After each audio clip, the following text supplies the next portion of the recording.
here I am, stuck in belt buckle high snow. This is fun.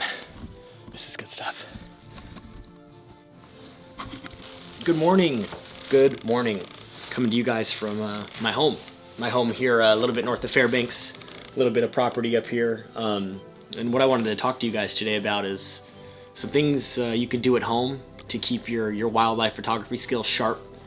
If you're anything like me, you've been instructed to stay pretty close to home. So what I did is I went out and I actually bought a bird feeder a few weeks ago, loaded it up, and just kind of been monitoring what's been coming in and out using the bird feeder. And it's been a lot of like black-capped chickadees. There's a woodpecker that frequents it sometimes. But what's really cool about this bird feeder is it's allowed me to kind of study the local species around my property. And what I've noticed is some of the beaks of some of these black-capped chickadees, they looked a little disformed. They look a little warped, or they're overgrown, or they're crisscrossed, and they're growing weird. So I did a little bit of digging, and I found out that something that's plaguing Alaska right now is this novel virus that's affecting species of birds across the whole state. And the USGS is attributing it to causing these beak deformities.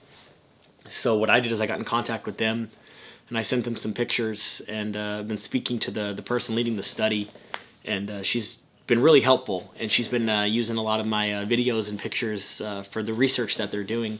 So what I wanted to talk to you about is just the importance of not taking the small species for granted. Things literally right outside my back door just have really sharpened my my naturalist skills. So it's led me to observe these chickadees on a day-to-day basis and monitor these beak deformities. So what I wanted to do today, amongst a couple other things, I want to go lay a trail camera with you guys here in a little bit, show you the property, see if we can run into anything out in those woods, but show you guys these birds and what's plaguing Alaska right now with this beak deformity. So hopefully we'll get some good pictures and some good videos of what's going on, and you guys can kind of get an idea of what I've been seeing. But yeah, let's head over to the bird feeder and see if we can find this particular bird that's showing the worst deformity that I've seen. So let's do it.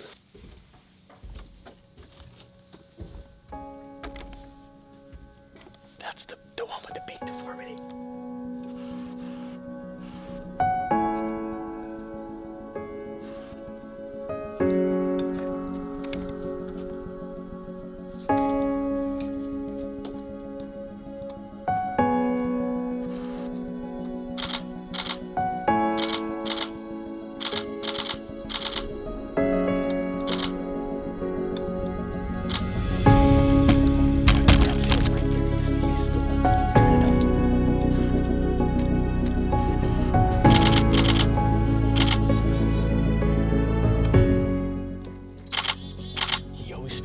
Time in the feeder because he's got such a hard time getting food in that beak.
literally like right outside my back door, and set up on this little porch with my overhang and the bird feeder set up on the overhang. And the chickadees are they're doing like a round robin. They're just coming in, eating and hanging out, and coming in, eating and hanging out. And what it does is it offers me a chance to see all sorts of different individuals of the species come in, and trying to document all of them and seeing if I can see more than just the one that I found that has that beak deformity, and let the USGS know how many we have up here in Fairbanks and how often and where I see them and things like that. But what I wanted to talk about is doing this is not only awesome from a naturalist standpoint, where you can really you can hone your naturalist skills, but it's hard. You know, we're used to, or for me, I'm used to going after like the big five, the moose and the bears, and hiking up and getting sheep and doing the eagle thing. And very rarely do I ever think, hey, let me go out back and just shoot the small songbirds that are literally in my backyard. And not only is it tough and challenging, but it's fun.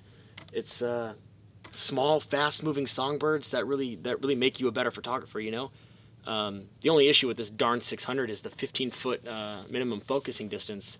It's like I'm always running back and forth with the lens, trying to get as close as possible for the good shots, but also, far enough away where if it moves a little closer, I can focus on it.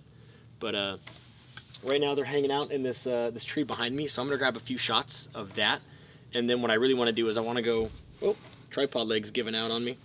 I'm telling you, man, if you watched my what's in my camera bag video, the Saray tripod is failing me. What I want to do though is I want to go grab my trail camera, and I want to take you guys into the backyard. I want to take you guys down into here. We got 12 inches of fresh snow last weekend, and I think I saw some lynx tracks. I don't know for sure, but I am gonna go set the trail camera up down in those woods and see if I actually have a lynx in the backyard. I know I have fox, but it would be really cool to see if we actually have that lynx. Also, check this out. It's probably not smart to leave my camera where it's at right now, because I got this entire roof is about to send all of the snow barreling on down. Here, actually, I might be able to stick you guys up there. Maybe not. But so yeah, I'm just trying to keep track of all that snow so it doesn't come barreling down on me. But yeah, let me go grab the trail camera, and then we'll head on down into the forest and get her set up for hopefully some wildlife viewing.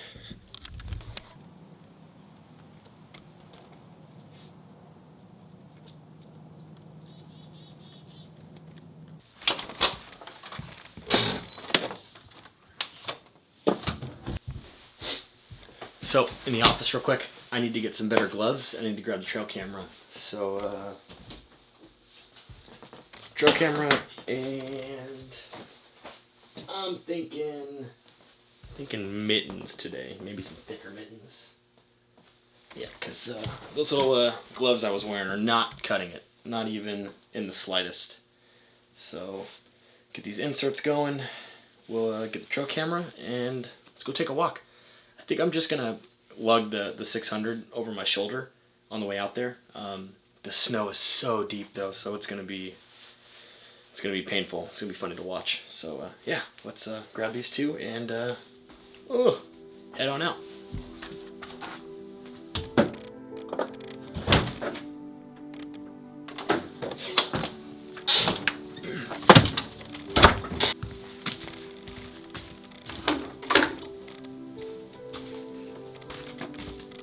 Okay, so yeah, there's no way I'm gonna lug this tripod through this snow. The snow is so damn deep right now that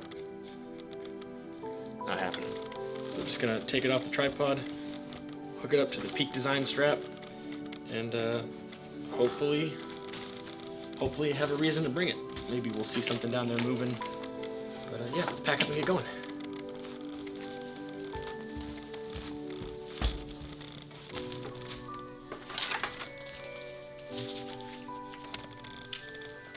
I'm telling you, this Peak Design strap has just saved my butt so many times.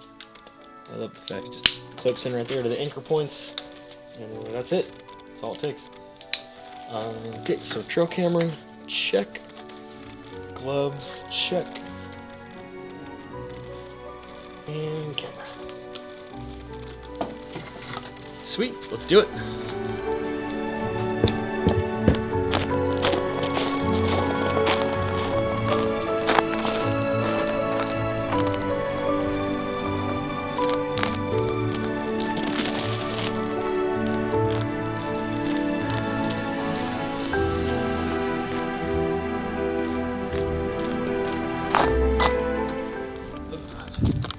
So just here on my the back road, and I'm thinking we're gonna walk on down here to the storage shed, cut on in across, and head on back down in.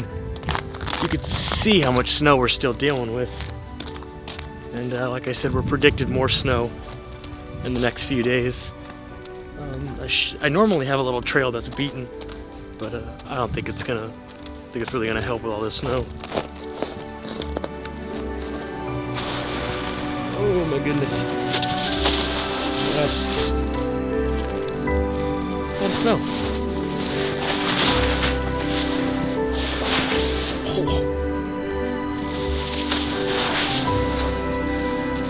Let's see where the path normally is.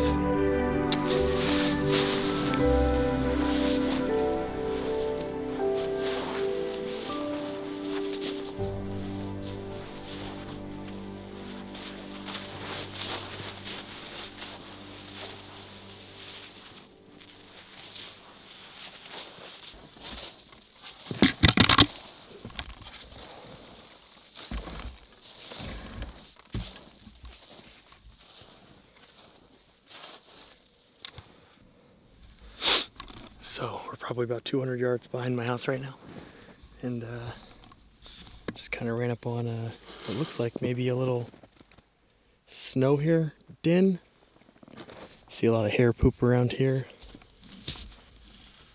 So yeah, maybe that's what that is. I'm gonna go about 100 yards further and then set the trail cam up.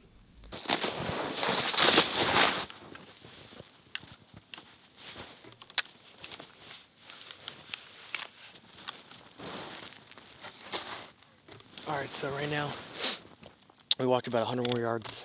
There's a clearing behind me right here, and a little super highway where it looks like some fox and some hares have been traveling right in through here. So I'm going to set it up right here, kind of angled down, right into this little highway that these animals have been using, and hopefully it pays some dividends. Normally leave these out for about a week, just to make sure that anything passing through has time to set it off different hours of the day.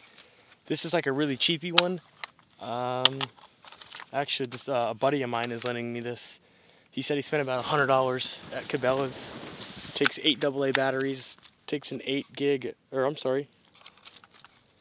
Yeah, an 8 gig SD card, which is like a really random size, and it only takes the 8 gig. But let's get it set up and then get on out of here before we spook anything out of here too far.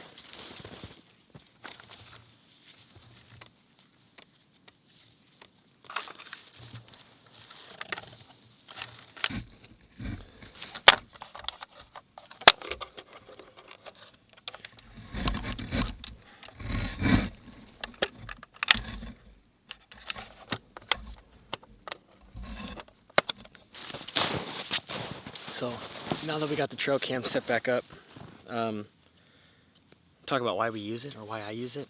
Not only because I'm just kind of curious about what's in my backyard, but kind of along the point of being the naturalist, with what we were talking about earlier with the chickadees, is sometimes it's nice just to slow down and observe what's going on around us.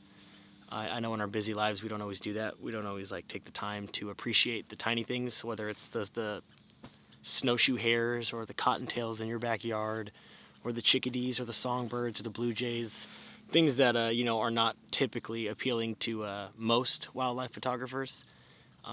Just slowing down and appreciating things, whether that be with the trail cam or it be with a bird feeder. There's so many ways to appreciate wildlife. You know, you don't always have to go chase the big stuff, the cover magazine things. Try to get out there and enjoy some of nature's splendor in its smaller factions. So that's why we got the trail come out here. Plus, I'm also curious as to what's moving around in the backyard. I always hear things at night, so get everything packed up and we'll get on out of here. We're gonna grab the lens and I'm gonna head on back out of here. Unfortunately, I didn't run into anything. It is the middle of the day. Kind of got a late start this morning. I was out chasing the Aurora last night. It was actually a pretty decent show.